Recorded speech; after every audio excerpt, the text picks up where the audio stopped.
Sorted. Sinners providers, men's mental health. We got James back in the building. Before we start, don't forget to like, comment, share, and subscribe. Click the like button now. It's gonna help with the algorithms. You can see that we're doing a lot more on the mental health side of things, the finance side of things. If you like these kind of things, let us know. Leave a comment and let us know, because we'll get more done. I put out a poll the other day on the Instagram, on the main page, saying what light is your favorite out of the four. Everyone chose mental health, but then when it comes to the views, it's not really shown. So, you know, a lot of yous are liars. But yeah, like I says, just leave a comment if this is what you like, and don't forget to subscribe as well, because it's only like 2% of our subscribers that are watching the shows. Wow, which is crazy. Yeah, but yeah, let's start. We've got James back in the building. How you doing, James? I'm good, mate. I'm good. Nearly 2 years. 2 years later. Nearly 2 years later. Just for the people that probably wouldn't have known, you came on the show. Yeah, what would that have been? Was that 2023? Yeah, June. I think it was June 23. Yeah, 2023.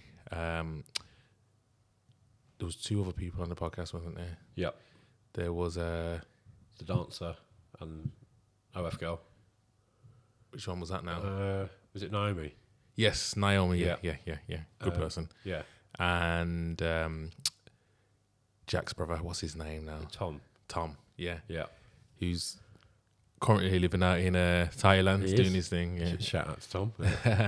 Yeah. So in that episode, you know, obviously one of the things that we do is that we get people on the podcast. We don't necessarily know anyone's stories. We don't really have a background knowledge on it. And on the red light, it's more entertainment based. Yep. It's one of them ones where you got to kind of read the room in terms of difference of characters, find entertainment value, but also interesting stories. Yeah. So when you came on, I think from what we could see online, you were just like an online coach. Yep. In terms of mental health, I don't think done too much digging in terms of what you was going through and all those situations. So it was interesting to get your story. Obviously, a lot of people that watched that episode from your side looked at it like maybe we're taking a piss out of you. Yep. It's never the case. It's just the nature of the show.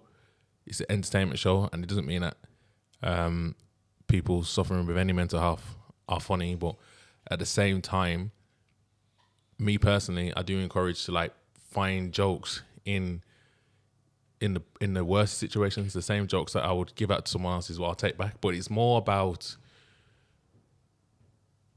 I don't know, the environment has to be able to be safe to do that. Yeah. No, I completely agree. Obviously, it was definitely something out of my comfort zone. That obviously the podcast I did back then, I'm very much used to like calm waters and all this. Obviously, a bit surrounded by other people. Like I knew what I was getting into, and I didn't take any of it in a derogatory way. I think I'm very much like you. I always take the piss out of things that I've gone through, and even recently, which we'll get into. I think laughter is the kind of best therapy for it, and it's, some people may say that you are trying to mask the fact that you're hurting deep down.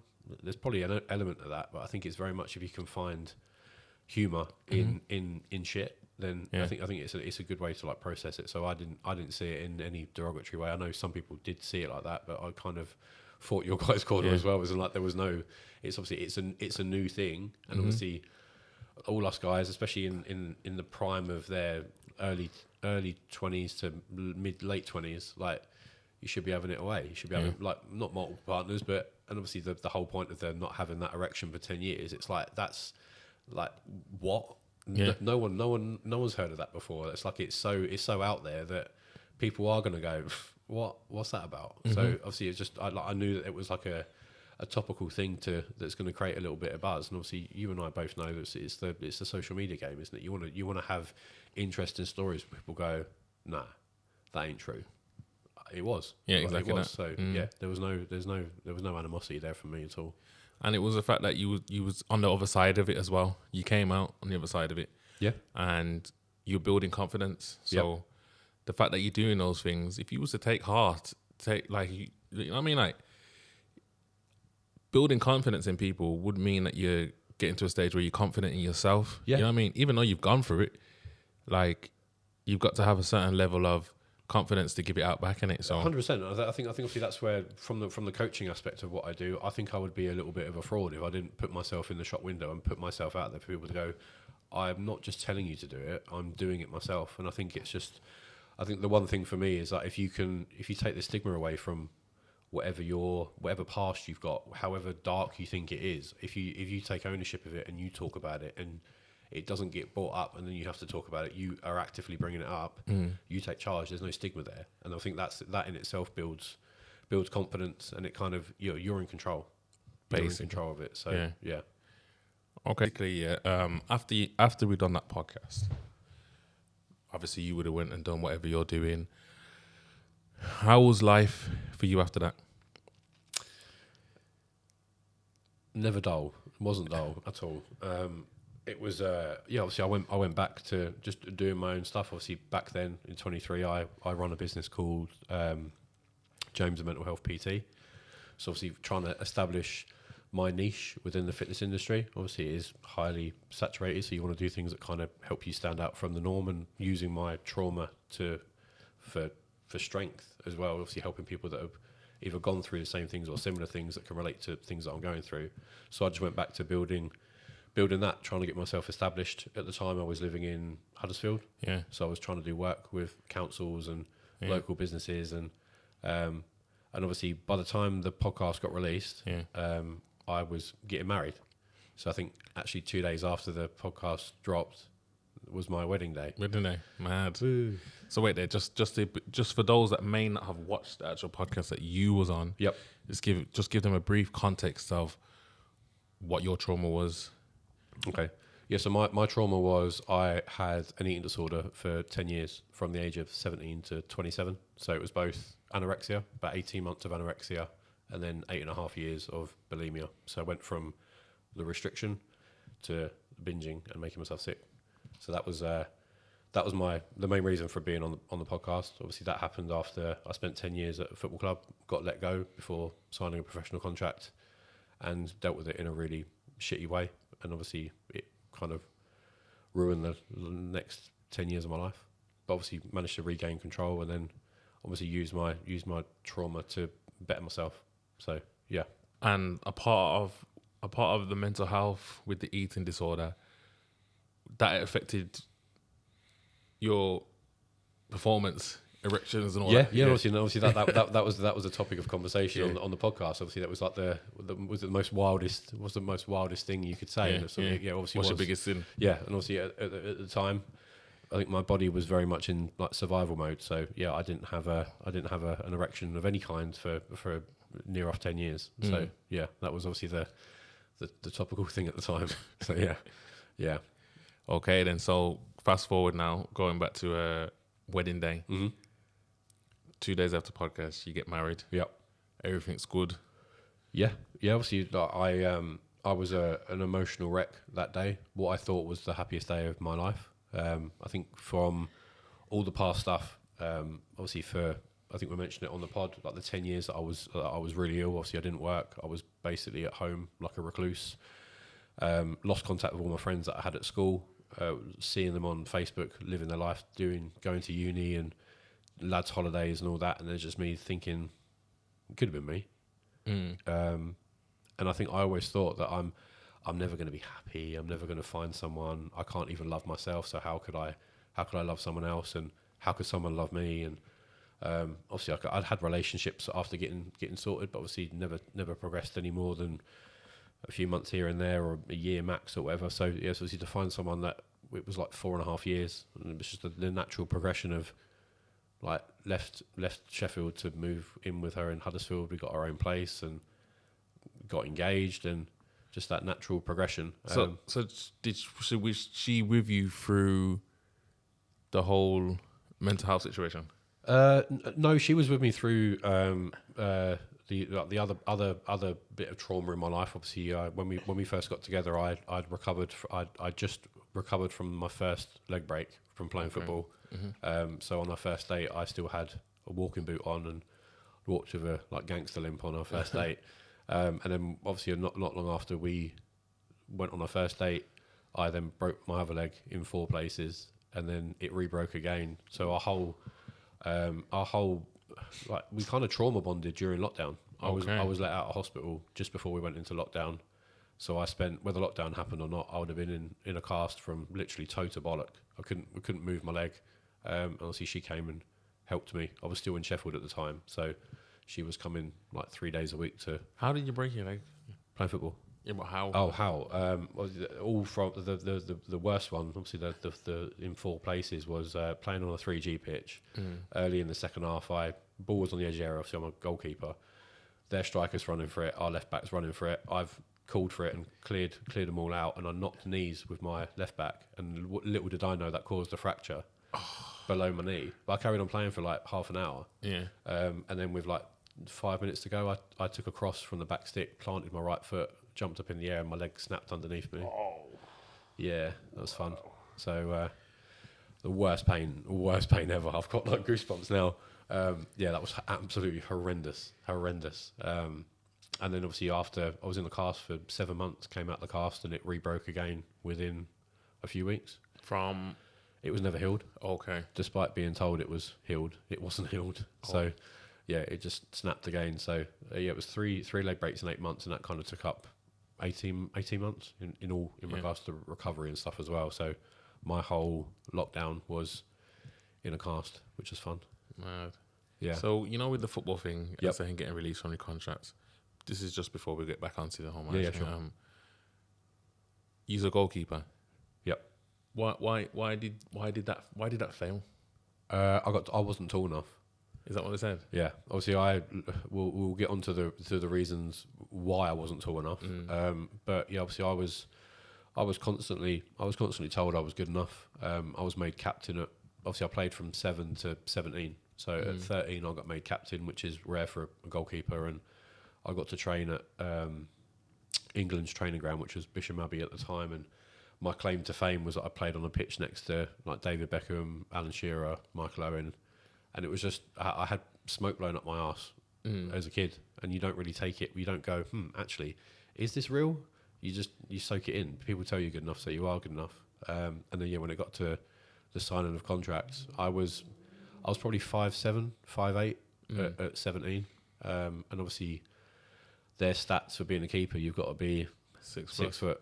So obviously I was as a kid, I don't know if on the other for the football sinners channel, obviously I was kind of compared to Shay Given. Okay. It's obviously like small, agile, but what I lacked in height, I made up for in agility. So yeah, so that was one of the main reasons why I got let go, which was gutting. Obviously my parents have done very well for themselves, but obviously it was a way of like financial security as well. And I think because it was in my head, it was never in doubt I was going to get signed. And then when it wasn't, it was like there was no backup plan. There was no contingency of like, I'll go and do this, I'll go and do that. And what team was that for? Charlton Athletic. Okay. So yeah, shout out to Charlton. So yeah, it was obviously just as a privileged kid. Obviously, I went to private school. I went to like a grammar school as well. So I was always I was surrounded by best of the best, and I never really had any setbacks. I never had any failures or rejections, and obviously it was my first big one, and it was a fucking massive one for me. I just felt useless, worthless. So yeah, and I didn't handle it at all well. And you didn't think to like try and get a new team or nothing? That's probably one of my, not that I have, would I really class it as a regret? It is what it is. Obviously my life's panned out in a different way, but that would have been one of the things I should have done. And maybe I'm not putting any blame on Charlton. They saw me as a potential risk, so they weren't going to make that investment in me. However, there wasn't a lot of aftercare at the time. It wasn't like, we don't want you, but we have these feeder club, this system that you can go in. It was almost like, go back to what you know. It was like, what do I know? All I've known is this life for the last 10 years. Like, you'd say that to a kid, I don't know any fucking different. So I kind of, it was like that. If I'm not good enough for them, I'm not good enough for anyone. So that's my fault. That's obviously, but immaturity, lack of like awareness, and I gave up. I kind of gave up on football. Yeah, it's interesting because obviously, if you're always in a position to play for a team that, the end goal is to, get signed to make a career out of it, and they just pulled the rug from you, and you didn't. Yeah, like it's just like going to apply for jobs, but you're a kid. Yeah. You know what I mean? If you've been given like I don't know, a job as a kid, like you'd say you're 12, then you get given a job, and then that job finishes at 22. Yeah. You're back stuck again. Yeah. And it's the same for adults. So there's a lot of adults that have got good jobs, not necessarily any skills needed or a profession. It's just a good job with a nice wage, and you've probably worked your way up. You know that company. Yeah. And if that company goes bust, you get made redundant or whatever, it's back to square one. Yeah. And if you're getting a wage of like 50k a year, for instance, you might have to go all the way back down to like 20, 25. Yeah. And that's scary. So as a kid. Yeah. And I guess obviously that's whereby obviously the sort of things that I'm trying to do now is to try and instill that in young people as well, that it's not the end of the world. But essentially don't do what I did. That's kind of one of the angles of what I do now as well. So yeah. How did your family support you through that? The thing was, I never opened up to my family. It wasn't until after I'd recovered from the eating disorder that we actually sat down and I actually did my own little impromptu podcast with my dad, where we put it all out on the table, and they were just like, "We don't care." Like, we were sad for you, but there was no failure attached to it. And obviously, I took it on. I took that I let them down, so therefore I was a failure, and they saw me as a failure. Okay. So it's the whole communicating. I never communicated. So basically, they couldn't see that you was going through anything. But is that what they're saying? I think obviously I don't think they knew to the degree how much it fucked my head up. Obviously, not long after with the eating disorder and the weight loss, obviously they knew that I was in a bad place. But I didn't project that like hurt and like failure and rejection. I kind of internalized everything and not spoke about it. Okay. So, which is another massive important thing that I try and highlight now in regards to sharing your shit. No, 100% communication Yeah. is a big one as well. Yeah. Like you said. But anyways, going back to the 2 days after you come off the podcast, you're getting married. Yep. Life sweet. What happens after that? Like, yes, obviously, wedding day. It was almost like everything had kind of gone full circle. Like, I never thought I'd reach this point in my in my life, and to have my parents there as well. It was a very intimate wedding. I think even including the photographer, there was only like 11 of us there. So it was very, very small. And I think that's all I wanted. I didn't really need the bells and whistles. I just wanted my dad was my best man. Obviously, my dad is my idol in life, and I think just to be able to have him, my mum, my brother, my sister-in-law be there to see me on what should have been the happiest day, that's all I needed. I just wanted them because they're the only ones that I really look up to, love, and just wanted to share it with them. So I was incredibly emotional, and then obviously after that we went on our honeymoon. We spent 2 weeks in Hurghada in Egypt. okay, yeah, I went there last year, to be fair. Yeah, Nice. it's lovely. And obviously because we went there as the newlyweds, obviously we were treated like royalty. We didn't have to do fuck all for 2 weeks, and just we were just known in the resort as like the it couple. It was so cool. It's mad that you say that, because when I was there, when I went there, I can't remember if it was police or security. There was always like, "Is that your wife?" And I says, "No, not yet."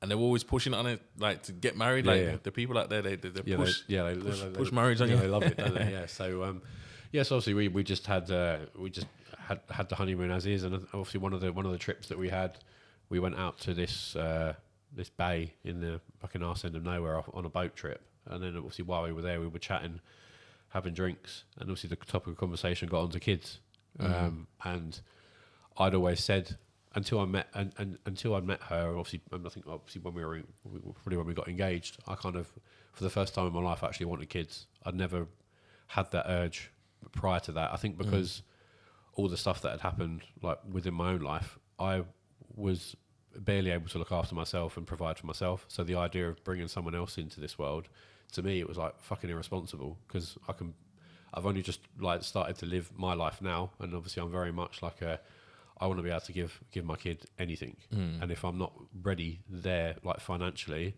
then I would feel that I'm doing my kid a disservice. So that's, but obviously meeting her, everything just seemed to be it was a next step. House kids, marriage, house kids, and And then the topic of conversation obviously got onto that, and she was like, "But we have been trying." And obviously, unbeknownst to me, that she hadn't been on the pill for about 18 months. Oh, so she was trying to get pregnant anyway. Yeah. Without your consent, basically. Exactly. So again, obviously, a lot of my friends were like, massive red flag.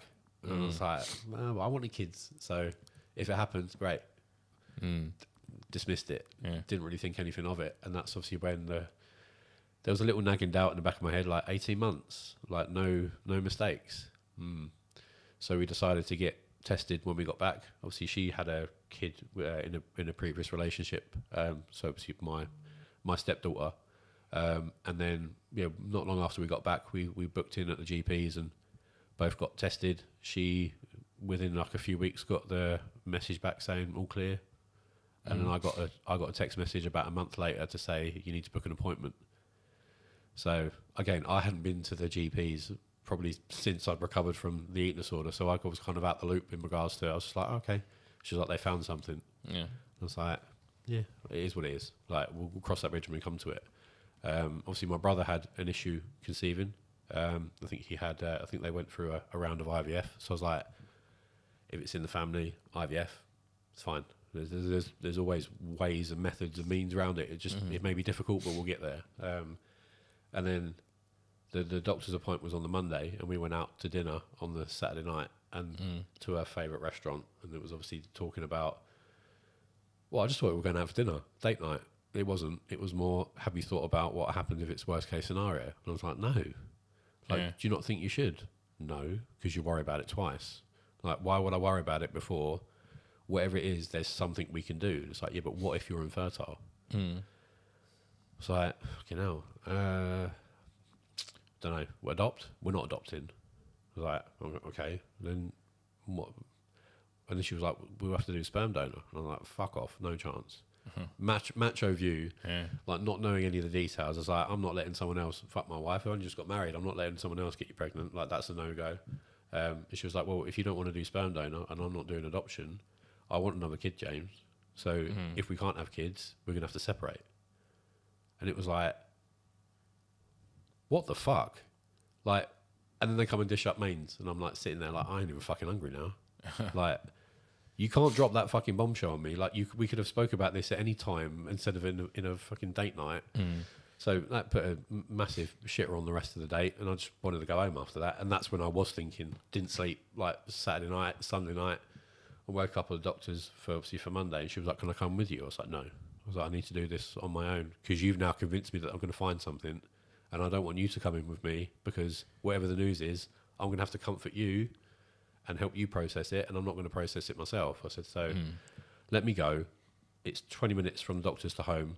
It will give me 20 minutes to process the shit, whatever it is, and then come home and tell you. And then obviously, the news, going into the doctor's, and it was like, the sample that you gave, it showed no sperm in it at all. I was like, right, what does that mean? So like two things. She said it could just be an anomaly, like a contaminated result, or it means that you don't have any sperm in your sample. I was like, and what's that? What's that means? That then obviously that means that you would be infertile. We'd have to do further tests to understand what it was. I was like, well, let's do another test then. I was like, but what's the chances of the result being an anomaly? She was like, they're usually like 97% accurate. So I don't fucking like them odds. So obviously rebooked it in for like a few weeks' time and went back home to tell her. Not thinking it's going to be a happy conversation, but it's the one person in your life you think is going to have your fucking back no matter what. And obviously she's pacing around the kitchen. I tell her the news, and it was, how the fuck could you do this to me? Wow. And it was like, I think from then, whatever rose tinted glasses I had on her and our relationship kind of came off. Did you know was the next question. Have you always known? You're thinking like, I'm barely fucking processing this myself. And the two questions you asked, did I always know? And how the fuck could you do this to me? It was just like, I kind of spent more time focusing on her than trying to deal with the shit myself. She went upstairs and her mum was upstairs, and I even hear her mum say, like, it's fine, you can find someone else. So it's almost like at this point, whatever you feel is like a happy marriage, good relationship, all comes crashing down to you like the idea of me rather than actual me. 100%.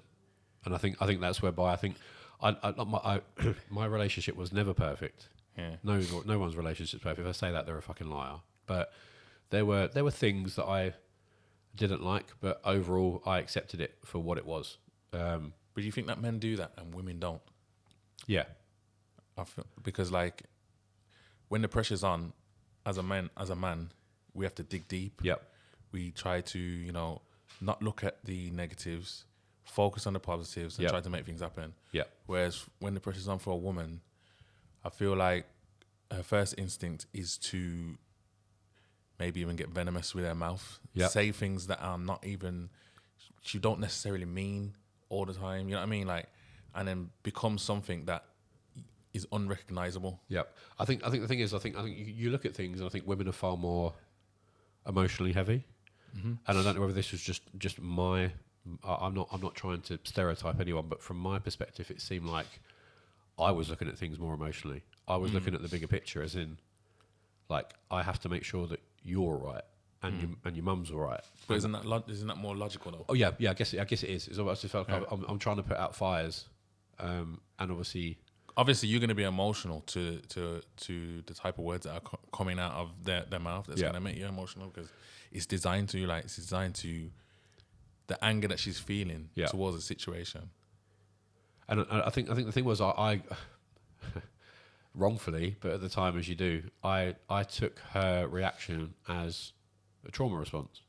She's angry. Who wouldn't be angry? She's not going to go, oh, that's a shitter, isn't it? Yeah. Of course she's going to be angry. And I'm thinking, like, she's angry at me because I'm the closest person to her. So you're always going to chuck it at the person. And I think that was my way of dealing with it in the short term. And I think quite soon after that, I realised that wasn't actually the case. I think it was more the fact that this was far more deep set. And I think it was actually the real her. I think the real her came out. And again, I don't have any loyalties to her anymore, so I don't really need to pussyfoot around the situation. The reality was, it seemed like, putting my detective hat on, we got married. She knew my financial situation with my parents. And I think the idea of having a kid to me would have locked her in for me, and we'd have been tied together for the rest of my life.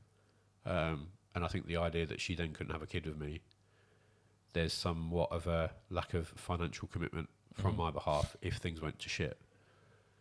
And that's where I think that's where it landed in her head. And I think that's where how everything transpired was because of that. I think that's what it all came back to, was finance and security.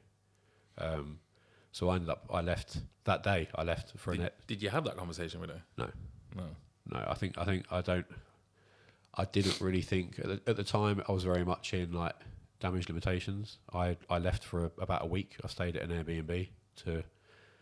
It wasn't even about her. It was me. I needed time away because the idea of, obviously before we got married, we actually moved in with a mum to save money for a mortgage and to get our own house.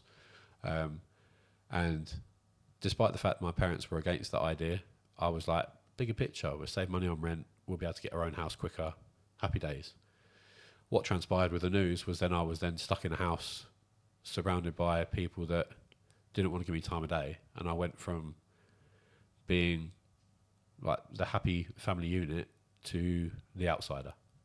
So I used to spend all the time I could out of the house. I'd leave as early as possible, spend all day working in a coffee shop on my laptop, and then I'd come home. And when I come home, there'd be no food cooked for me. I'd have to sort my own food out. I'd sit in the lounge on my own. I'd go to bed at a different time to her. She'd either be asleep or she'd be downstairs, and I'd go to sleep on my own. That was we were like passing ships in the night. Like literally no conversation, no happy times at all. No happy times. Nothing. The conversations were very much just, what are your plans for today? We got any plans for the weekend? It was just, there was no, the only times that we did speak, we'd come to blows, because obviously we did like the fertility test we did again, came back, same result. We then went to a fertility clinic. So you're still trying to figure things out. Yeah. But you still, like, imagine if it came back now, and it was like, oh yeah, your sperm's fine. I've had that thought process. That would have been the irony of that would have been hilarious. Yeah, like, where does that leave you? Like, do you just go back to hugging and be nice again? Like, I think fortunately we didn't have to cross that bridge. Yeah. It would have been. I don't know. I don't think so. I think it had become evidently clear that our relationship was done. How long was the relationship? Nearly 5 years. 5 years. Yeah. And she's got a daughter. Yeah. 7. Well, probably 8 now, I think. How do you see yourself in that situation now? What, looking back at it? Now, because like obviously in this day and age now, there's loads of failed relationships. Uh-huh. And people get in relationships with people that have already got kids, and then it ends.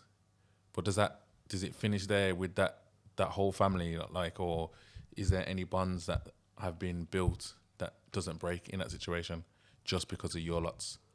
We could probably get onto it in a bit more detail later, but I think it was harder for me to. The scenario that took place was. We'll get to what happened eventually, but then I actually came back to the house after nearly 5 months away, and it was. I came back to the house to confront her with what happened. She didn't know that I knew what was going on, and I came back to the house and I knew that she'd kept her daughter up, so I could see her, and I knew that it was the last chance. It was the last time I was going to see her daughter. I knew that I was putting her to bed that night to say goodbye instead of good night. That to this day is the hardest thing I think I've ever had to do. Obviously, I knew her daughter from when she was about 2.5, 3. Yeah. So obviously, I was. Her dad was always on the scene. Dad used to see her like 3 times a week. So like brilliant dad. So I was never dad. Yeah. I was friend. Father figure. Yeah. And obviously, for a very short period of time, I was stepdad. Yeah. And I think it took a while for her to bond to me, because she'd always had her mum, she'd always had a dad. Her mum and dad had split, but she still saw them a lot. And then all of a sudden, there was this guy that came in between that was taking up all of mummy's time and attention. So there was for about a year, there was very much that she wouldn't give herself to me. I'd get nothing out of her, which. Again, in hindsight, of course, you would. I was a threat. Yeah. But obviously, because I was then the constant person all the time, obviously the barriers kind of came down, and barriers came down for me as well. Obviously, it wasn't the first time I've dated someone with a kid, but there's still this finding out process. Yeah. And it's not something that you should have to keep doing. Like, no, building bonds, stepkids wise, like. It's not like people go out there to keep doing that. No. You know what I mean? So no. And then even on like both sides, like for the woman who has her kid bringing a new man into her life, yeah, you shouldn't think it's so easy for a man to come in and then leave. Also, I think it's the woman's prerogative is different with that, isn't it? They may not always have that in their head about the person that they're introducing. I think it's more just I want to be with someone else, and this is just. I have a kid, you're going to meet the kid eventually. If you want to be with me or go anywhere, this is what's going to happen. Take it or leave it. I don't really think there's a lot of feelings involved to what goes on. But I think that, obviously, the eating disorder stuff that I had in the past and the traumas that I've had in the past and deaths and injuries that don't come into any, there's nothing I've experienced by trying to keep it together by saying goodnight to a kid, knowing full well I'm never going to see her again. That was the hardest thing I think I've ever had to do, and I think that was another one of the things that I just think, like, how the fuck could you do this? This was our life. Like, this isn't just some like hokey cokey relationship that I've been here for a couple of months. It's like nearly 5 years. Like, you can't get any more than marriage, and that's why, like, naively thinking that I'm set now. I'm done. I've said my vows in front of your most important people, my most important people. There ain't no coming back from this. And this is that I asked her to marry me. I wanted to get married, and obviously I'm just thinking that she said yes, so she's on board. She's on the exact same wavelength as me. No, and I think that's just the naivety and probably the sad reality of modern day relationships. I think it's very much like when they're tough, when things get tough, most people just fuck off. And maybe I'm born in the wrong era. Like, to me, it's like I would have done anything, and I thought I did do everything to try and make it work, and obviously it wasn't enough. That's what it's one of my biggest things is I feel like there's just a lot of information out there forcing people to try new relationships, or if it's not working, leave. And I get that there's a lot of relationships where there's toxic energy, but you've also got the first person you got to look at is yourself. Yep. You've got to look at yourself. Like, how did you end up in a relationship with someone that you consider to be toxic? What's your part in it? You can't control anyone else in it. So, and like people probably hear me talking like this, and probably it's very triggering to hear someone say words like this. But yeah, I'm just agreeing with you basically that, you know, trying to work things out, especially when there's kids involved, stepkids, people you building bonds. It doesn't just become about your wife and you. It becomes about the kids, the extended family. Like you've took time to get everyone to get to know each other, and to just break up over this without little communication. Like, listen, I don't know the ins and out. She might think you're a total arsehole. You know what I mean? I think that's true. Yeah. You know what I'm saying? Like, and I'm not here to judge anyone either. Do you get it? But yeah, like, I'm just like one of those things where I just see a lot of breakups and everything. I just think the information that people are giving out is leading people to not even try. I think you're right, and I agree. I've done so much. The reality is, I think it's very much. It sounds cliche, but you grow through what you go through, and I think this has been the most traumatic thing that I've had to go through since becoming like the better version of myself, since recovering from all the shit. And I think I hold myself, not, I wouldn't say as accountable, but I'm not perfect in this, because I knew the type of person that she was in regards to the little bit controlling here, there, and I didn't push it. I didn't like bite back on it. I just accepted it. So I'm complicit on some of it, and I think it's very much that feeling of happy wife, happy life, which is stupid. It is stupid, and I think, but it got to the point where even prior to that, even before we were married, I was just very much like, I think it came back to a confidence thing. Relationship wise, I'm not very experienced in terms, especially long term relationships. That was probably the longest relationship I've had, and I think the idea of I went through all these like the seminal moments of like you date someone, you hit the 6 months, you hit the year, you then move in together. I'd moved in with people before, but you just knew this was different, and I think it was almost like I wanted to keep going, and I kind of forsaked what you would if I was looking in, because everyone in my social circle, all my mates from football, didn't like her. Okay. And it was one of the reasons why I left the football team I was in when I was in Sheffield, because none of them liked her, and they made it abundantly clear to the point where I was like, well, fuck you lot then. But there's no smoke without fire, and I think it was like, if one person has a bad opinion of her, that's just them. I think when you've got more than 10, but at the time emotions are there, the love's there, so you're all wrong, I'm just going to go on my merry way, and we're going to run off into the distance together. And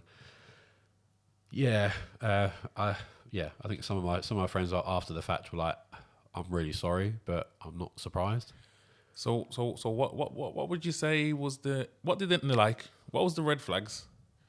In hindsight, it was the controlling nature. Yeah. We couldn't go out to any place for dinner that I had been with with a previous partner or on a date. Yeah. But we could go out to places that she went with her first husband, because it's different. So you couldn't go. If I went on when I was obviously doing the whole like Tinder and whatnot, if I went on a date, if I went out for dinner with somewhere in Manchester, And it was like, oh, I'd love to go back there. Should we go there? Have you been there with anyone? Yeah. We're not going there then. Oh. But with the shoe on the other foot. So she'd been in a previous relationship? She was married, yeah. She was married before? So this is their second marriage? Yeah. Okay then. So do you feel like she'd even healed from her first one? Maybe. I hate to say this here, but I feel like revenge is something that a woman lives with a woman for a long time. Yeah. I'm not even trying to slag no women off or nothing like that. I don't even want to be that way, but it's like I just seen a lot of examples of it, and it's like maybe women are not healing from a previous relationship, and sometimes showing off a new shiny car makes it look, you know what I mean, like gives them confidence. I completely get what you're coming from, and I think and when a new shiny car doesn't work as good, that's one. Basically. Yeah. Well, the thing was, I got when we first got together. Obviously, she obviously told me about the marriage and the subsequent divorce, and obviously, I got given a story that I don't know anybody else in her life. I didn't really know her, so you take everything as read, don't you? You don't. I've got no way of questioning it, so I'm just going to go, yeah, okay. I fucking know that's really bad. I feel really bad for you. So apparently, the husband had an affair while she was pregnant with a daughter. Okay. She found out and tried to make it work, and it never went back to what it should have been, and they ended up just clashing, and then she left. She left, and then she was single for about a year, and then she met me. Okay. After everything transpired, I keep saying it, that obviously I got told by her, obviously this all happened, I found out the fertility news beginning of November. I left a couple of times. Christmas that year, so 23 was awful. On Boxing Day, we went down to my parents, and obviously it was deemed that I was depressed, and I wasn't in a good place, and that I needed to have therapy to deal with all the shit that was happening. I agreed to do it, not because I was depressed, because I was fucking sad. There's a big difference between depression and being sad. I know myself better than anyone, like anyone would know themselves better than anyone. But I agreed to go down, and she wanted me to have therapy down at my parents'. So we were going to have a little bit of time apart. Great. Not really. But obviously, again, if it's going to help get rid of this shitty atmosphere and toxicity, then a month, fine, I'll give it a go. So I went down to have therapy. So that was January, 1st of January. A month turned into 2, into 3. And then in March, she accidentally posted a story on Instagram of her on a date with another man. And obviously the weekend that it happened, she told me that she was going to her sister's, spending the weekend with her sister. Reshared the story, and obviously I still had settings up. We were still fucking married. I still had settings on my phone, so if she made a post or added to a story or went live, so and so's go. Yeah, so I saw it straight away. Took a screenshot, and then within I don't know how long it got deleted. And that following week, I was due to be going up anyway because I was helping her with a custody battle with her daughter and her first husband. So that was my opportunity to confront her about it. So I sat on it for nearly a week. My friends and my parents were just like, "Don't go up. Speak to her on the phone." And obviously by that point, I kind of realised that the rose tinted glasses had come off, and I knew that she was a controlling narcissist. She'd already checked out the minute 100% that she found out you couldn't have a kid. Yeah, she was on to the next one. Yeah, yeah. So and obviously that's where I was. But she's putting a story up. That means a lot of people must have knew, because that story didn't go up on accident. Well, this was the thing. Apparently, it was an accident. He tagged her in it, and she reshared it, and then. That's not an accident. Thank you. Maybe it's a private story that you was trying to put it on or something. However it happened, obviously, like to me, whether that was just, maybe that was her way of letting me know. She didn't want to tell me to my face. She just wanted me to know. And honestly, that moment, I think that moment, and then the moment that I said goodbye to a daughter, I think that will stay with me for the rest of my life, because It sounds so pathetic, but I'd been to Cheltenham with my dad for the races for the day, and we came back that night, and I made him a cup of tea, and I went and got my cup of tea, walking back to the sofa, and that's when I got the alert on my phone. Yeah. I dropped the tea on the floor, the tea's smashed everywhere, and I've gone white as a sheet, and it was just like, I don't know whether you've ever had this. It's just like everything made sense. Yeah. Everything just fitted. Like, well, I was living in fucking limbo for 4 months. And it was just like, this all makes sense. Like, there was like this clarity, and I've said this before, and it's only recently that I've actually realised it. Humiliation. Mm-hmm. I've never felt humiliated before, and it was just the fucking lack of respect. If you want to check out, just tell me, James. I want a kid more than anything, and we're not compatible anymore. I need to go. It would have been just as fucking hard to say goodbye, but at least we'd have both left with respect. Hindsight. The way that it's been done is just that just the slow disrespect over time to the point where she don't give a shit. And there's me harping on, like, I'll go and do this, I'll go and do that, because I know in my head, if I do everything I can, if it doesn't work out, kind of my conscience is clear. I've done everything. If I don't get the outcome I want, and that's kind of a life lesson anyway. If you give your all and you don't get the outcome, it wasn't meant to be. And I think that's what it was. I think it was just like, I just felt like such a prick. The pressures of life will change people and reveal true colours. True. I think it's very much true. I think in times of you don't learn nothing when you win. Yeah, it's only in times of adversity and toughness and trauma that you actually know who you are and the people around you are. So how do you avoid this? How do you not make the same mistake again? How do you hold yourself accountable for this situation? Well, fortunately for me, obviously the whole recovery process, again, I just went into myself training fucking 2 or 3 times a day. Unfortunately, I gave up my business as well at the start of the year to go down to my parents and get help. That I can't hold her responsible for that, because that was my decision, thinking that I can make my business back, I can make money back, I can't get my marriage back. Hindsight, lovely thing. I wouldn't have done any of that had I known the facts, but you play the hand you dealt at the time. So obviously about a month after this all happened, I was in Edinburgh trying to create new networks within football, and then I was staying in an Airbnb, and I was just going through Facebook, and I just come across a girl's like friend suggestion, and I was just like, for the first time in, well, at least 6 months. Again, I didn't have sex for 6 months towards the end of our marriage. And this person was just like, from a completely superficial profile picture, fucking hell, she's a worldie. And I had one mutual friend with her, and it was a guy that I knew from football, and I was just like, fuck it, add as a friend.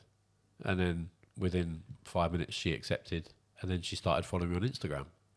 So I was like, oh, hello, she's keen.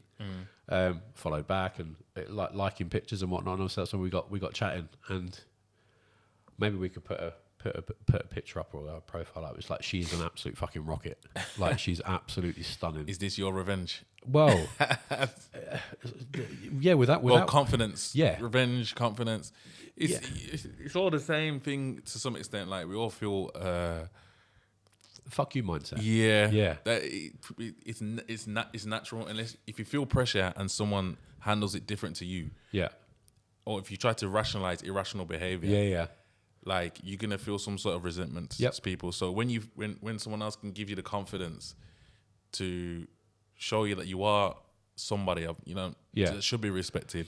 I think it wasn't the fact that she gave me the confidence. I think she showed me what was laying dormant in me. Yeah. I think that's what it was. She brought it back out of me because it weren't there. I was a yes man for 6 months. I kind of lost my authority. I lost my masculinity. Well, there you go then. So that's what I'm trying to say. Like, what can you hold yourself accountable for? Because are you going to become that yes man again? Because it's a dangerous place to be in, because you can be a yes man. Yeah.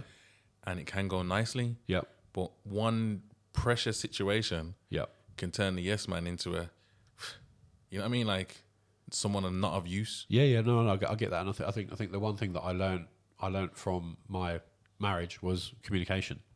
So That's what I'm saying. Communication is more than just saying yes. Yeah, sometimes 100%. it's no. Sometimes it's I am in control. Yeah. Of myself and this situation. Yeah, and I think obviously that's one of the biggest improvements that I've made into my own life, and I think even now, and it just brutal honesty. Like obviously when my opening line to her was a voice note, and I basically said to her, bearing in mind with how stunning she is, and I didn't know if she was single or anything. I basically said that, like, I really like the look of you. Like, I am going through a shitty time at the minute. I said, I'm currently married. I said, we're separated. I'm separated because I'm infertile, so I can't have kids. I said, I am currently in Scotland. Like, don't know what I'm doing with my life. I'm living at home with my parents. I don't have a place to stay anymore. I said, but I want to move back to Sheffield now. I said, and if I do, can I meet up with you? Can we go out for a coffee? Yeah. That's it. And she said, yeah. So it was like there was no one of these like cheesy fucking one-liners. It was just complete honesty, and it's been like that ever since. And she's been amazing to me. I think in terms of like, would I be where I am at this moment in time without her in my life? I wouldn't have thought I'd be this far along the road of not so much recovery, because there wasn't really much to recover from, but to get back to how I was and use the crappy time of the marriage. The marriage was a shit show. Let's just there's no airs and graces. The relationship leading up to that I thought was okay, but the marriage was a shit show. I can't say I regret it because I don't want to say I have regrets, but yeah, it wasn't worth. Yeah, because for you to get to this part now, yeah, for you to even have an opening line where you say X, Y, Z, I can't have kids. Yep. Like you didn't even know that through the previous, so you didn't start the previous like that. No. So you've had to learn from that situation for this one to happen. Yep. And if you'd have went into this one now, not knowing you can't have kids, how would that affect it? I mean, it might have still worked out. We'll never know. Yeah. We never know. Yeah, I think obviously and obviously subsequently from the moment we got together, obviously we had to wait until obviously there's new legislations now with the divorce. You have to be married a year before you start divorce. So very early on in our relationship, and I remember saying to her even before we met, we were talking for about a month before we met, and I basically said, like, I don't know what's going to happen over the next year. I said, but I know it's going to be fucking difficult because I know that this is not going to be easy. You're going to be open to a whole load of hearsay, gossip, bullshit. I said, and whatever I get told and whatever I know, you'll know. So you are fully in the loop. And even if you don't like what you're being told, I'm going to fucking tell you anyway. Because I don't want you to think that I'm withholding information from you. If I know anything, you're going to know it. And that's it. And that's we've had like open dialogue from the get-go. And I think that's whereby things are just different. I think you, had I gone back through and done the exact same thing, then all that 5-year relationship would have counted for nothing. Right. I think people come into your life for a reason, and it's either to stay or to teach you a lesson. Yeah. And I think I've very much matured. I've become a better person because of it. I feel like I've become a better coach because of it as well. I think to be able to, I don't want to, again, taking the piss at myself. I class myself now as the jack of all trades for men's health. Problems with food, problems with how you look, depression, anxiety. You've been through it all. Yeah, divorce, marriage, infertility, mate, fucking come in here. Like, I'm sorted. Like, and obviously that's whereby you use your shit for a net positive in the end. And obviously that's where I am. That's where I feel like I am now. And obviously I obviously lost my business. I rebranded and I relaunched. So I went from James the Mental Health PT to the Ultimate Body and Mind. And I've gone through, obviously started out with PT on the floor. I then went onto online coaching. Whereas now it's online coaching, but more focused towards like performance and mindset. So there's still a massive part of training and nutrition and whatnot, but it's a lot more about the person themselves, how they view themselves, what their social circle's like, how do they interpret the world, how do they see themselves, where do they fit in, who do they want to become. I think it's a lot more, again, and that's using all my shit to help them. And it's very much you start with someone and they have an end goal. I want to be this person. It's like, okay, so, and when do you want to achieve that? in a year. So you know you've got between now and a year, you reverse engineer it. So what are we going to do to get you to that person? And obviously that isn't just about training, but training is a massive part of it. Like Mindset, accountability, discipline, obviously improving your mindset, improving confidence, self-worth. But obviously it's also about obviously doing things within your current, so whether you're happy with your job. If not, what can we do? What do you want to do? What can you start another side hustle on the side that you can do to increase your income? How does your social circle, are they helping you? So it's a whole like holistic view of everything, and I feel like I'm so much more confident with what I do. Whereas before, when I used to stand up and do networking events and say that I was the mental health PT, you could fucking see people's eyes are like, there you go, yeah, fucking mental health. And it's sad. It's a sad reality of society that we're not ready, especially as men, to be openly vocal about mental health. But the sad thing, everyone has it. Everyone has mental health, just like everyone has muscles and everyone has a career. It's just like your mental health is your mental health. It's how you deal with it. Whereas obviously the reality is now that you have to like smoke and mirrors. Like what I do now is almost exactly the same as what I did before. It's just focusing on, whereas before mental health was at the forefront, whereas now it's, I'll get you in shape, I will help your social circle, I'll get you like a really good nutrition plan, I'll make you more accountable. And then once I've gained your trust on that, how are you? So you kind of go about it, I've kind of like mixed the pillars up and go in after. And I think that's far more sexy for a guy. Who do you want to work with? James, the mental health PT, or the ultimate body and mind? Makes sense. No brainer. Makes sense. Yeah, so obviously that's where, and again, would I have done any of this without what happened to me? Fucking no chance. So again, net positive. It's obviously like, I'm not trying to say that this has been fucking easy, but like everything, like nothing happens in life. Nothing's easy, and nothing worth having comes easy. And I think eventually, like you will never ever sit down as a kid and go, I'm going to be doing this. You just know that your life will take you randomly through. You may go, you'll be at a crossroads and you'll go this way, then you go backwards, and you go 2 steps back, 1 step forward. And eventually you'll find the place where you go, fucking hell, I'm actually really happy where I am now. I've actually got aligned with who I've become. I'm now building something that is literally me, and I feel that I'm finally at that point. So how are you now? I'm really good. I think like the reality is I still have people go, are you sure? Are you sure you're all right? What about kids? What about kids?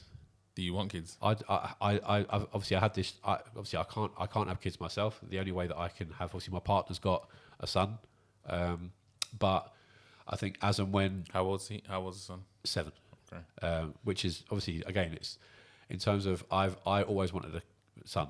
I always wanted a mini me to try and I'd be that pushy parent getting him into football. So at Christmas I bought him football boots. Obviously he comes to watch me play football, and I got him his little ball, so he obviously kicks the ball around as well. And I think when I get to the point where I'm a lot more, I have a bit more financial freedom, and I've got all my ducks in a row, I think I would look at the sperm donor. I think obviously working with a fertility expert, I've got my head around the idea of that. Would I? Did your partner want kids as well? She would like another one, yeah. So I think it's the idea of it won't biologically be mine, but I don't really think that matters, because I think it's if you're in that kid's life from the get go, it's literally growing up to be like you. What you teach it, your morals, your values, how it sees you grow up, and what you do in your day to day life. Your kid will become. So that's what I'm saying, because we've spoke about all of this, and how she's dealt with it, like what you said, how when you found out, or when you was going to find out whether you had sperm or not, you didn't want her to go down there because you didn't want to process. You didn't want to have to process it with her and not process it yourself. Yeah. Well, I haven't yet once heard whether you actually want kids, and like how much of a thing that is for you, and how you feel about the situation, because you was so, deep in figuring out how you was going to make the marriage or navigate through this marriage situation where you was stuck in the house, not even dealing with any of that. No. No, I said I do. I think the idea of it took a little bit of time. Don't get me wrong, it took a little bit of time, because even obviously, like I joke about it with my partner, and she fucking hates it when obviously something comes up on telly, and I'll be like, oh no, that's me. Like, can't have kids. And she just like looks at me like, you're a dick. It's like I can't physically have kids, but that doesn't mean I can't have kids. I just think it's at a point now where obviously it goes back to that. My ideal. And again, is there ever an ideal time? Probably not. But I think once I think it's the finance. I think once I've got my finances like completely back on track and I'm making decent money. I think that's obviously whereby, because it's having kids isn't cheap, and I think what we're obviously the journey that we're going to go through with the sperm donor stuff isn't going to be cheap. Not cheap. So obviously I definitely do. I think it's just I want to be at a point where I'm a lot more secure and responsible, I guess. So yeah. Okay then. So that's current life now. Yep. Do you have any contact with your partner? Like, how's, like, obviously you're going through a divorce. Yep. What's that like? Is like in the situation that you're within now with your new one, dealing with all those things. Like, there's multiple things that you're having to do with, like you said, and you've just said that finance is something that you need to sort out as well. Yeah. And obviously, some of these situations are going to be taking finance away from you. Like, 100%. I feel like this is a problem that a lot of men go through. Like, we know what the end goal is, you know, we know what financially free looks like, you know, and how happy it can make us, but there's just always things that self-inflicted stop us from achieving that goal. You know what I mean? Like, whether it's relationships, whether it's I don't know, addictions, multiple reasons, and it can keep you in the same bubble and not really achieving your actual goal. Yeah, no, you're right. I've seen in terms of the communication with my ex, it's very much, it's come down a lot now, but it's only ever, the only conversations that we have is to do with whether my solicitor's been in touch or if I had news about this or about that. Obviously, back from last year, it was very toxic. Yeah. Obviously, I wasn't allowed to come back to the house to pick up my stuff, and she went on holiday with a new guy, and I couldn't go to the house without her there because she didn't want me going in on her own with her mum. Sounds like she's got some healing to do herself, to be honest. I think that's only she can come to that decision. But obviously, if you knowing that though, and you trying to work on you being a better you, you know what I'm saying? Like you're going through a divorce. Obviously, once that's done, technically maybe you don't have to see her again or hear from her again. But there was children involved and things that like did break your heart. So just for peace of mind, it would be best that obviously if two people have moved on to still try to figure out how to be a bit amicable, maybe, or just like for yourself, not even for her. You know, like for yourself. I think the thing is, it's just the thought of revenge. You know, like that's the thing is, there was very much an element of like the fuck you mindset very early on. I think the way that I deem it now, and people can call bullshit on it. I don't care, and I understand why people would call it bullshit. I'm glad what's happened. Yeah. I could stare at myself in the mirror and say it a million times over and not flinch. I'm glad it's happened, because it's taken me, like I said, we mentioned earlier about you don't know what people are like. You don't know who someone's true character is until you go through shit together. And that's not someone you want as your partner, as your go-to. And again, she will have a completely different story, and that's her prerogative. Like, my story is my story, her story is her story, and probably somewhere in the middle is the truth. But what you got to realize also is 5 years from now, the story changes. We could be sitting here again in 2-3 years' time saying the same thing. If you don't constantly work on yourself, I'm not saying God willing, it's not. And if I come back on here in a few years' time and say the exact same thing, then I've not learned a fucking thing. Yeah, exactly. 100%. But that's just life. Like I'm not, there's no like I'm definitely not the person to be like my shit's all over the place. You know what I mean? So like it's just obviously we're having a conversation and listening to your story, and I'm a type of person that I want everyone to like heal from their situations, because that feeling of revenge feels horrible. You know, when someone really wants to get you. There's a fine line between like love and hate, isn't there? And I think if you constantly trying to get one over on someone, you never move on. Yeah, exactly that. And I think that's whereby when it was at it's toxic. And you was that one over as well. Yeah. But the thing what there was one day in particular that was my birthday that I bit back. Apart from that, all the stuff that was sent to me, I didn't respond to. Because obviously she had her little spies on. I blocked her on everything. Not to be petty. It was more Just didn't want that energy. recovery. Yeah.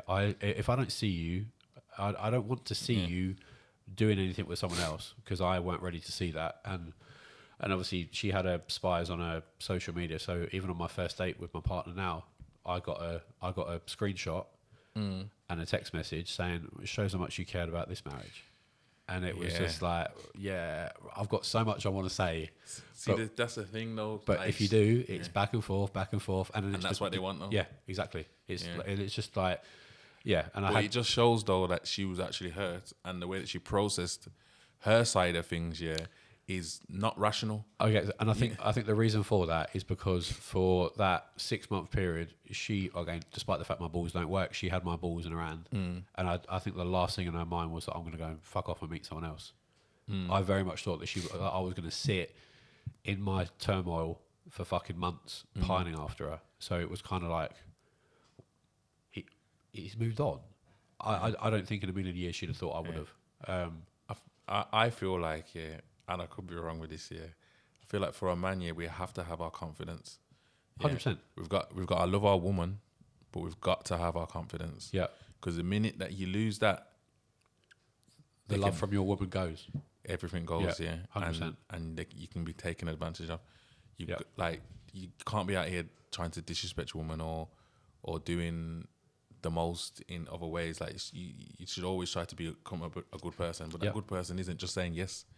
It's staying in control, trying to set a direction of where you want you and your family to go. Yep. And building. Building, but confidence though, confidently though. Yeah. Like when I say confidently, like be the guy, you get it, and always want to be the guy. Yeah. Yeah, and as I say, I think there's always, and the fact that you obviously you've gone through your things, you've gone through whatever your situation, and the time when you found out you didn't have a kid, you didn't even get to process that. Right. You get what I'm saying? And then you would have been around that side of the family where they're all looking at you like you're the black sheep. Yeah. That's where you would have lost confidence. Yeah. You know? And that's where she probably would have wanted you to stay. Yeah. Do you get it? Just so she could heal herself. Yeah.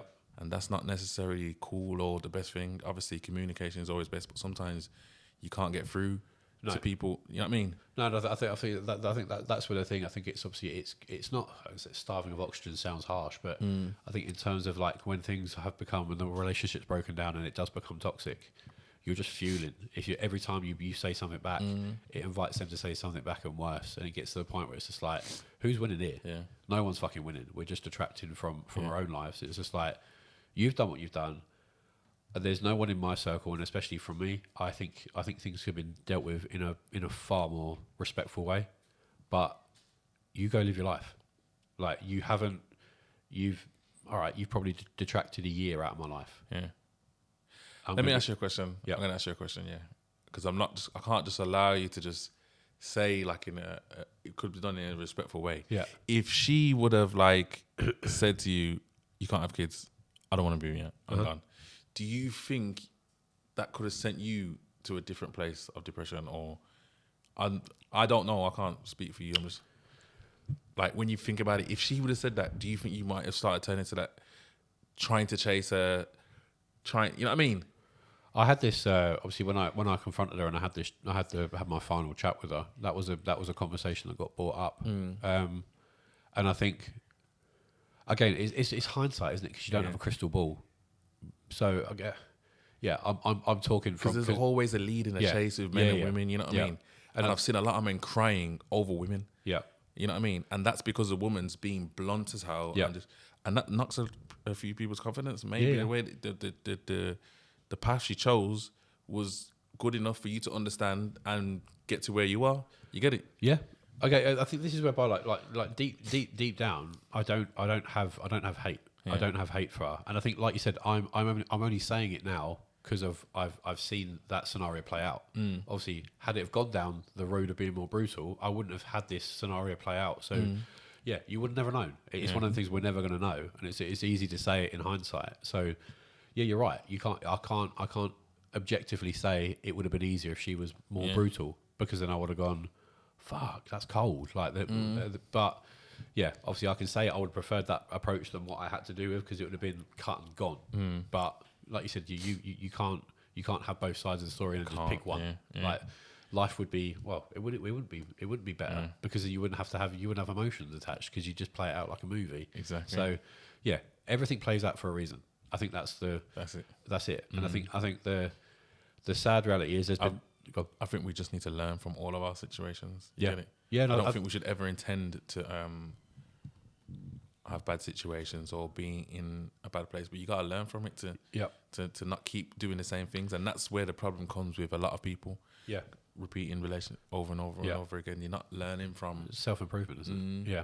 Yeah. And I think that's all the things that I try and say, that with all the traumas and setbacks that I've had in my life, the next chapter of my life, something positive's always come of it. So it's almost like, if you stick the course and do the work yourself, something will happen. And I can't tell you when. I wish I could, but it may be like 6 months, a year, 2 years down the line.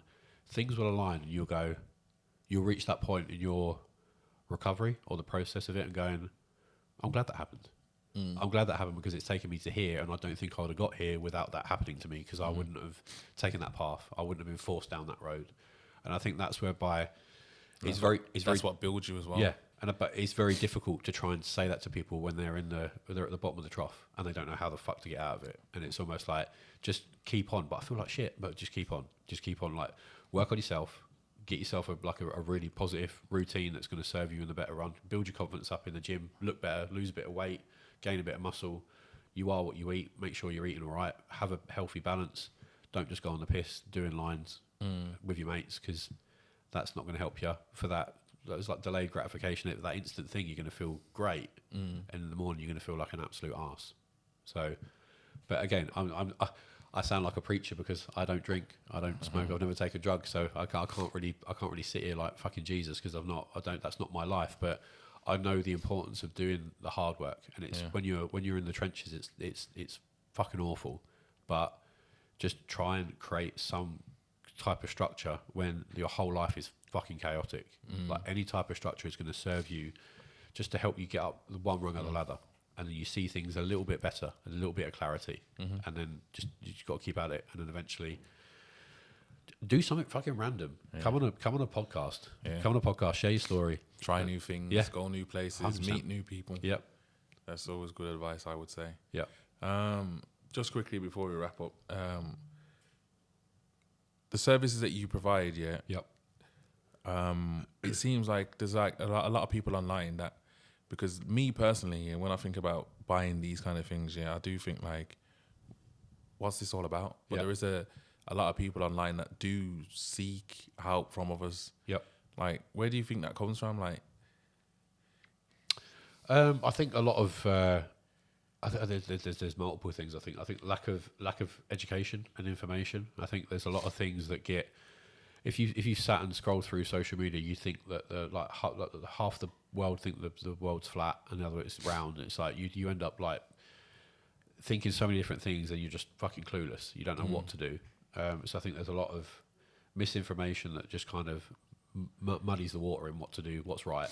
And then I think there's obviously some people that have gone through so much shit in their lives that they just need that extra accountability to kind of help them. It's like the stabilizers analogy. But my going through so much shit is not spending money on something else online. Yeah, you get it. Like, so it's like there's a world of people out there that, I don't know, maybe they've become financially free. Finances is not a problem, and then other things become a problem. Yep. You know what I mean? So where they're spending the money on these type of, on programs to help out their mental health in other ways. You get it? Yeah. Whereas when you're on the journey, you might have mental health problems, but you're more focused on the journey. Yeah. If that makes sense. Yeah, no, that's obviously we've had that chat, and I'm a firm believer, but I think the journey is more important than the end result, because it's like people that win the lottery. Yeah. They suddenly get this massive windfall of money. They spank it. They don't know how to earn it back. Yeah. If you've been on that journey, if shit does ever go awry again, you've got like a blueprint of how to get yourself back. And obviously that applies to any relationships, the gym, career. It's almost like if you've been on that journey before and things do go to shit, you know how to get back on the horse, so to speak. So yeah, I think it's very much when you're trying to find that person, if you are looking for a coach, obviously there's 10 a penny. So it depends on what your problems are, what you're struggling with, and trying to find someone that you think that you can resonate with or has been through similar stuff. And yeah, I guess obviously like with me, obviously I've got, like, fortunately for me, I've got the new that's a shameless plug, I've got the new app coming out in April, and I think this is going to be the thing that I've never had as a coach, is like a tiered system of packages, whereas obviously I'm going to be able to do that now. So depending on where you're at, how much accountability you need, or you just need a rough guide, I've got a package for that. If you need like help with me and like check-ins like once every couple of weeks, or you need literally like daily support, like there's everything now. And obviously that's what's coming out. So I like to feel that it's not that I'm trying to spread myself too thin. I'm understanding and evolving as a coach that I can't just have one package. So for years I did that, and it's like, well, this is the package. I haven't got the money. All right, come back to me when you do. You can't do that. There's no way to be able to scale that. So I think that's whereby, like, again, learning from not mistakes, but just learning from the industry, and evolving as a person and as a coach, and just being able to help as many people as possible, and just have different pricing points and different proximity to me. Okay. Yeah, man. It's been a very good conversation. I appreciate it. Once again, I tell everyone that comes on, it's a revolving door. So anytime you feel like coming back on, just give us a message, even if it's different type of conversation. We'll get that done. So I'll come on the finance one next. Telling them what to make. That's not a problem. That's a kid as a coach. But yeah, man. Respect for coming on, James. Appreciate it. Very interesting story, and I think one that a lot of people relate to in terms of communication with females and going through situations where ultimately it does get better. It's just the world that we're in now. But it's more than actually being in the situation. It's what did you learn from it? That's what I think. You know what I'm saying? I think it's like the phases, isn't it? You're going to go through that bitter phase and the revenge phase, but eventually you're going to reach that point where you go, right, let's just put my big boy pants on and sort my shit out and evolve from it. Yeah. So and you've got to learn. If you like I said, you know what is friendship circle? I've got a lot of mates that are going through similar things. Everyone's been through it at some stage, and then there's people that just still hold on to the situations in some ways and still bitter. And it's like, bro, you're gonna have to let go, otherwise you're gonna constantly feel in the same way, and you're gonna carry that into other relationships. Because all your actions and your decisions are gonna be masked on that state that you're in. Exactly. And as men, we should be holding ourselves accountable and be trying to heal and trying our best to find ways of being amicable with the people that we've had in our lives. At the bare minimum, we gotta understand it. Like, everyone has their ways of dealing with things. It might not be right, but ultimately everyone's trying to look for their own happy ending. You get it? Yeah, no, I get that. But yeah, man, thank you for coming on. Appreciate it. Much respect, my bro. Let's Safe, bro. Catch up in a couple of years. Like when you're on the road, there's no 9 to 5. That road is from 24 to 24, 12 to 12. Even if you're on the road and you're making £5 a day, you're on road 24. Even if you have an hour nap, if your phone rings, you're up. Like when you go in studio now, it's like, nah, man, I'm finishing it. The song's half finished. I don't care if it's 5 a.m, we'll go in again. And also networking. So like when you're on the road, you're dealing with different people. Not every drug user is homeless. You got some people that are rich that take heroin. You know what I'm saying? So even when you're on the road, you're dealing with people that are all from different walks of life. So you know how to network, innit? You might not be knowledgeable in every single topic, because obviously you're from the roads, innit? You might not even be book smart, but just having common sense and street smart and knowing, this is this and this is that, then same hustle, different product.